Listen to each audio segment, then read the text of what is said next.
Good afternoon. Bonjour tout le monde. Today is an important day for Canada, and it's a day that has literally been decades in the making. Minister LeBlanc has just tabled our government's One Canadian Economy legislation, a bill with two equally important components designed to create one Canadian economy out of 13. A bill that is laser-focused on building a stronger, more competitive, and a more resilient Canadian economy that works for all Canadians. A bill that meets this hinge moment with the urgency and determination it requires. The first component of the bill eliminates federal barriers to internal trade and labor mobility. It's our contribution to a broader effort with all the provinces and territories to eliminate the barriers that have held our country back for far too long. Barriers that cost Canadians as much as $200 billion every year. With the One Canadian Economy Bill, we are aligning federal rules and regulations with those from the provinces and territories, helping to create one market, not 13. That will allow more goods, more services to be transported, sold, and bought across our nation without restriction, generating new opportunities for Canadian businesses and lowering costs for Canadian consumers. It will allow Canadian workers to do their jobs wherever they want in this great country. Provinces and territories have already announced 7 similar initiatives this year. More are in the works. The momentum to give Canadians from coast to coast to coast what they deserve is now extraordinary. Nous faisons en sorte qu'il soit plus facile pour les Canadiens et Canadiennes de travailler partout au pays sans être soumis à trop de bureaucratie. Nous encourageons les provinces et territoires à faire de même pour leurs propres exigences en matière d'accréditation et de certification pour les travailleurs qualifiés, comme les travailleurs de la santé, les enseignants et les autres. Nous établissons une vraie libre-échange à travers le Canada. The second component of the bill enables the federal government to identify and expedite nation-building projects. Canada is a country that used to build big things. Expo 67, the World's Fair, went from concept to completion in 4.5 years. The St. Lawrence Seaway, 7 locks stretching over 300 kilometers that has transported more than 3 billion tons of cargo since it opened in 1959, took just 5 years to build. But in recent decades, it's become too difficult to build in this country. Right now, to receive approval, major projects must undergo numerous reviews and assessments that often happen sequentially, one after another, rather than simultaneously, all at once. That process is arduous. It takes too long, and it's holding our country back. For too long, when federal agencies have examined a new project, their immediate question has been why. With this bill, we will instead ask ourselves, how? Avec notre projet de loi pour une économie canadienne, nous allons identifier les projets d'intérêt national, c'est-à-dire ceux qui renforcent l'autonomie, la résilience et la sécurité du Canada, présentent des avantages indéniables pour le Canada, ont une forte probabilité d'être menés à bien, sont prioritaires pour les communautés autochtones et qui contribuent à une croissance propre et aux objectifs climatiques du Canada. Pour les projets qui satisfont ces critères, nous allons les considérer comme approuvés dès le début et accélérer le processus d'évaluation. With this new process in this landmark bill, once a project has been designated as being in the national interest, a new federal major project office will bring together all the relevant federal departments and agencies to provide a single set of conditions that must be met for the project to move forward. Our office will work with the nation-building projects in a streamlined process. Proponents will know what they need to do for final approval on their projects, and that approval coming within a maximum of 2 years, if all the conditions are fulfilled. Nous conclurons également des accords de coopération avec toutes les provinces et tous les territoires intéressés dans un délai de 6 mois afin d'atteindre notre objectif, un projet, un examen.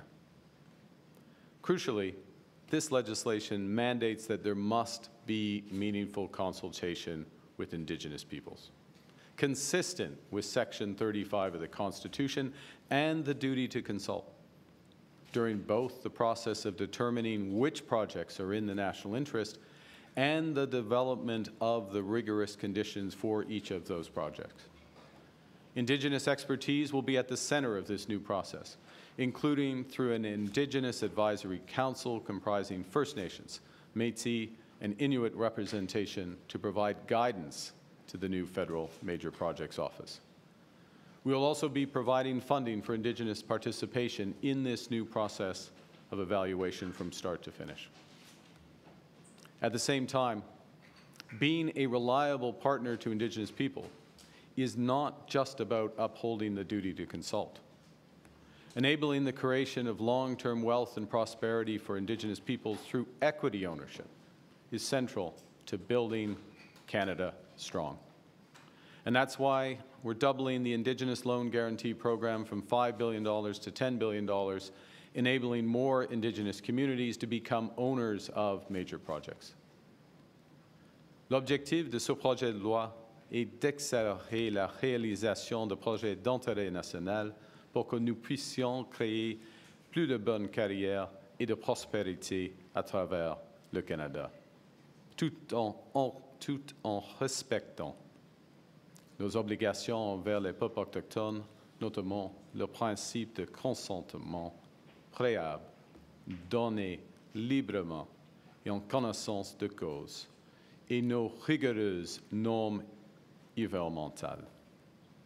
As the legislation states, the purpose is to enhance Canada's prosperity, national security, economic security, and national autonomy while protecting the environment and upholding the rights of Indigenous peoples.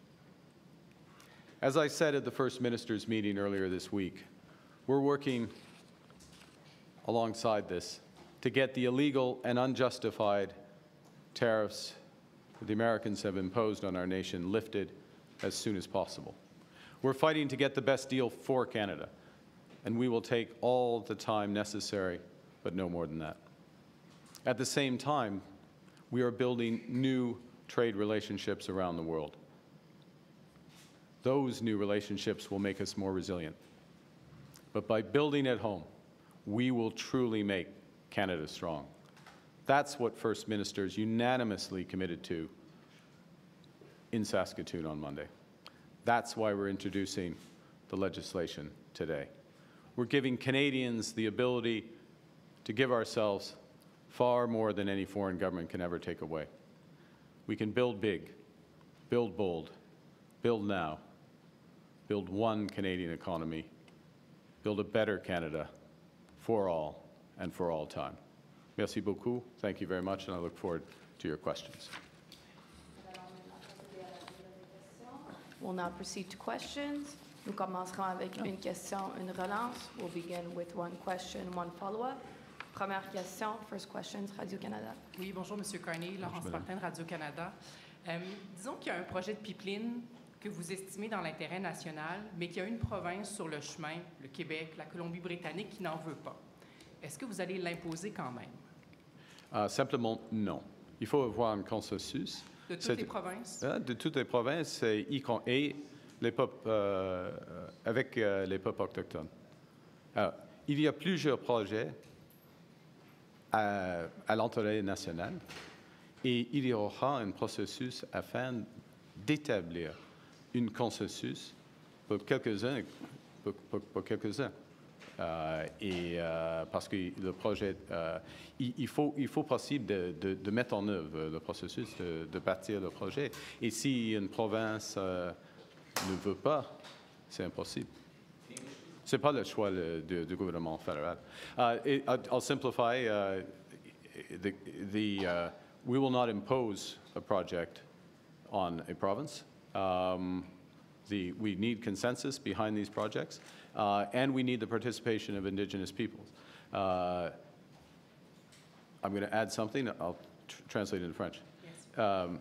which is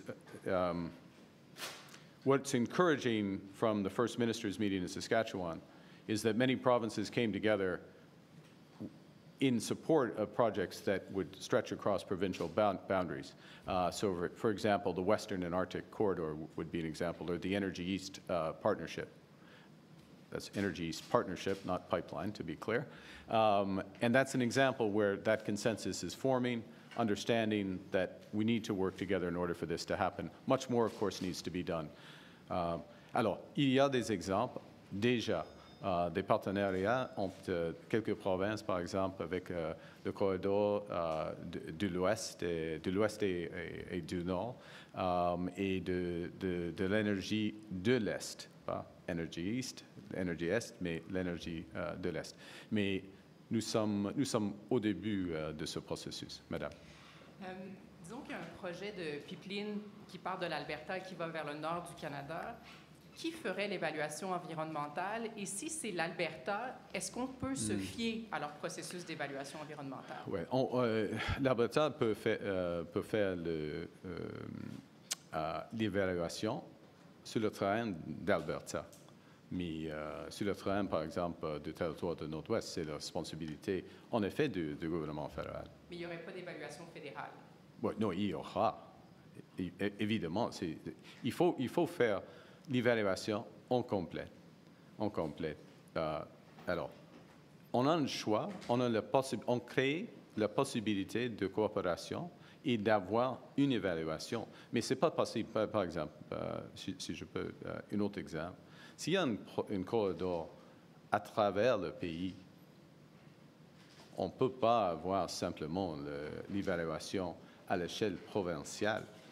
Ça vaut mieux d'avoir l'évaluation à l'échelle fédérale. On peut avoir le choix. C'est un accord de coopération. Ce n'est pas un accord de... Il va y avoir les deux? Non, il faut choisir. On fait ça avec la coopération. On peut choisir l'échelle provinciale ou l'échelle fédérale. OK? Merci. Next question. Good afternoon, Prime Minister. Jillian Piper with Global News. Have you had any conversations with President Trump about inviting Prime Minister Modi to the G7? Short answer is no. Thank you. Okay. Were you aware of Gary Anandasangari's potential conflict of interest and that he would have to step back from any national security decisions related to the Camel community when you appointed him? And are you concerned about the perception around this issue of a public safety minister who can't make national security decisions on a significant area?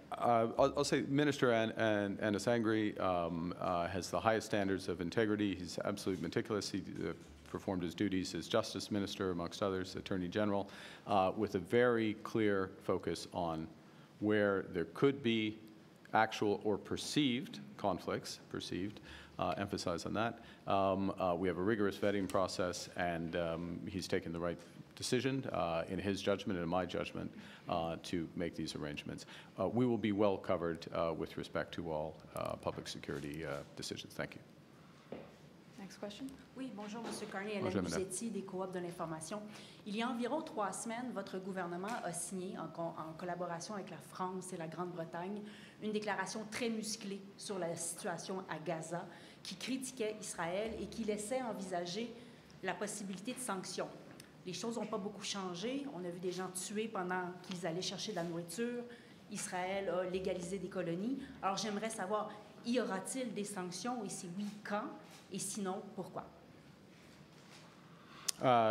Nous suivons de près la situation intolérable, la situation horrible à Gaza. Et nous prenons des décisions quand nous prenons des décisions, uniquement ou avec nos alliés. Ce n'est pas le moment aujourd'hui. OK. Mais mon autre question porte sur le projet de loi. J'aimerais revenir à la question de Oui. ma collègue.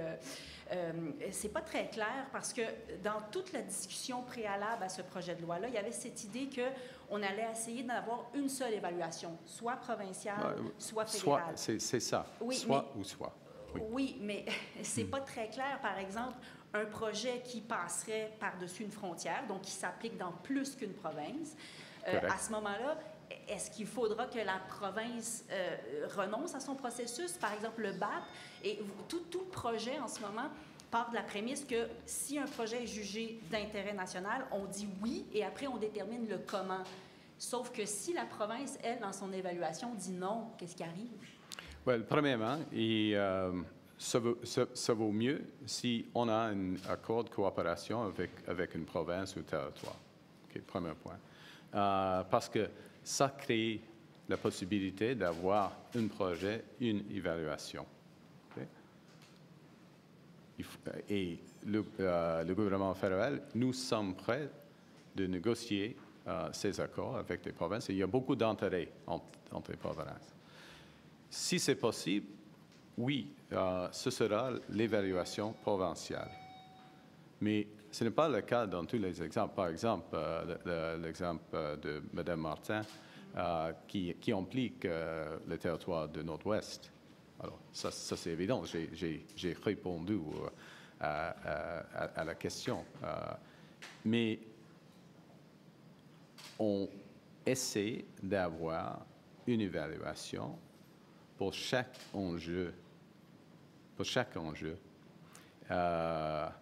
Il faut avoir un accord avant de le faire. On va les négocier. On a déjà avec la Colombie-Britannique, par exemple.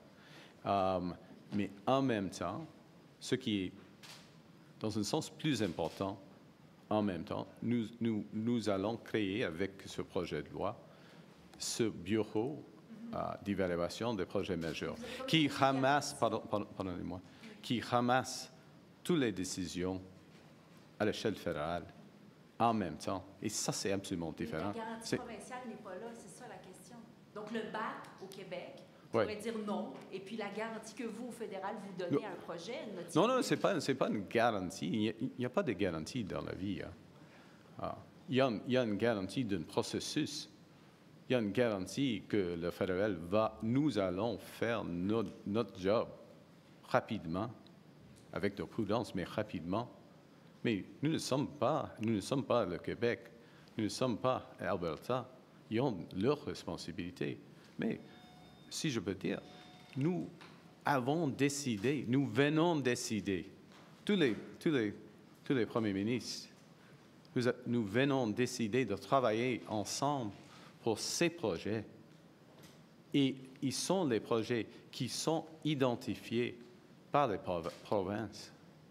Alors, il y a un esprit maintenant, un esprit de travailler en collaboration. Mais ce qui est sûr, il y aura des problèmes avec n'importe quel projet, une ou autre projet. Mais on a beaucoup et on peut faire des progrès. Et le fédéral est dédié à de travailler rapidement pour les grands projets à l'échelle nationale. Merci. Next question. Good afternoon, Prime Minister. Good Kate afternoon. McKenna from CBC News. This legislation essentially gives one minister quite a bit of power, including the ability to amend conditions on projects. And I'm wondering who would that minister be, and why did you decide to make this a political decision? Well, the decision, to be clear, the decision, you've read the legislation, I can tell, so it gives the authority to the Governor and Council, so the minister in consultation with the Prime Minister, to make those decisions. But those conditions are set out through a public process and a transparent process, and I'm going to repeat what I said earlier, including with Indigenous peoples. So you decide, there's a process, as you know, to decide what is a project of national interest. That's a rigorous process, publicly consulted and beyond. Then there are the conditions associated with those projects. The mechanism to formalize those conditions is made with the relevant minister, in this case, the Minister of Intergovernmental Affairs, for obvious reasons, aside from his roguish good looks, but for obvious reasons, because c'est impossible de traduire, c'est impossible de répéter, ça c'est clair. But for obvious reasons, because that minister, whoever occupies that post, works closely with the provinces and territories. And these conditions are developed, obviously, in collaboration with them as well. So that's the mechanism by which this happens. So it's not a, that's the mechanism to formally put those conditions into place, but the structure to develop those conditions is very robust and rigorous. Thank you. And on India, the RCMP said just last year that the Modi government is orchestrating a campaign of violence and intimidation in Canada that includes murder. Why are you inviting him to the G7, and what message does this send about your seriousness or lack of it when it comes to stopping foreign interference? So let's put the two aspects in context. First is we are in the role, Canada is in the role of the G7 chair, and in those discussions, as agreed with our G7 colleagues, include important discussions on energy security, on digital future, critical minerals, amongst others, and partnerships actually in building infrastructure in the emerging and developing world. There are certain countries that should be at the table for those discussions, and in my capacity as G7 chair, consultation with others, some others, make those determinations. India, the 5th largest economy in the world, effectively the most populous country in the world, central to a number of those supply chains, at the heart of a number of those supply chains, so it makes sense. And in addition, bilaterally, we have now agreed, importantly, to continued law enforcement dialogue. So there's been some progress on that. It recognizes issues of accountability. I extended the invitation to Prime Minister Modi in that context, and he has accepted. Alors, il y a deux aspects de cette invitation. Premièrement, dans ma rôle comme président du G7, c'est important d'avoir les pays les plus importants pour les enjeux, y compris la sécurité d'énergie, l'intelligence artificielle, les minéraux critiques. L'Inde est au sein des chaînes d'approvisionnement de tout cela. Et l'Inde est l'économie la 5e plus grande du monde et la plus grande population du monde. Dans un contexte bilatéral, nous sommes maintenant, et ça c'est important, nous sommes maintenant d'accord d'avoir un dialogue de renforcement de loi entre le Canada et l'Inde. Okay, that's it. Hi, Prime Minister. Stephanie Taylor, The National Post. Do you believe Mr. Modi was involved in the killing of Hardeep Singh Nijjar? Well, first off, there is a legal process that is literally underway and quite advanced in Canada, and it's never appropriate to make comments in any respect with respect to those legal processes. But with respect, if you cannot say no, why invite him here? I gave, with respect, I gave you an answer that is appropriate to someone in my position about an ongoing legal process including which federal authorities are directly involved. But there is a possibility? I will give you the same answer to any legal process, and anyone who holds this office, past and future, will give the same answer to any ongoing legal process, because otherwise the individual in this office will interfere. What is your message then to Canadians who are a bit disturbed or wondering why Mr. Modi is being invited to Canada when there is this legal process that has not cleared him and his governments of involvement in the death of a Canadian on Canadian soil? My message is that we're a country of the rule of law. The rule of law is proceeding as it should.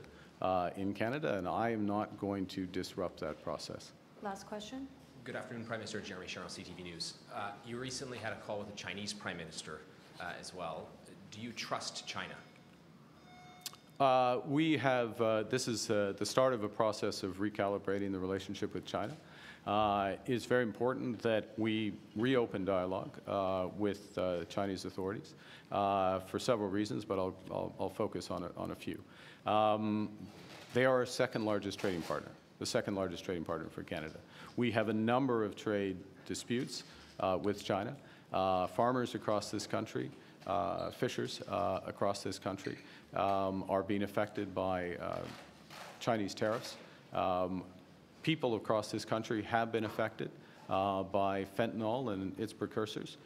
Those are issues I raised directly, and we spoke at length about our concerns there and have initiated processes, including ministerial level dialogue on trade and other issues. So there are important issues with China that we need to address. Alors, il y a des enjeux très importants, plusieurs enjeux très importants avec la Chine, mais je vais concentrer sur deux. Premièrement, des produits agricoles, y compris la canola et les fruits de mer. Il y a des irritants. Plus que ça, il y a des tarifs, dans notre opinion, injustifiés de la Chine sur les produits canadiens. Ce sont des grands problèmes. Deuxièmement, il y a nous avons des concerns, c'est profond, des inquiétudes profondes en ce qui concerne le fentanyl et les précurseurs de fentanyl.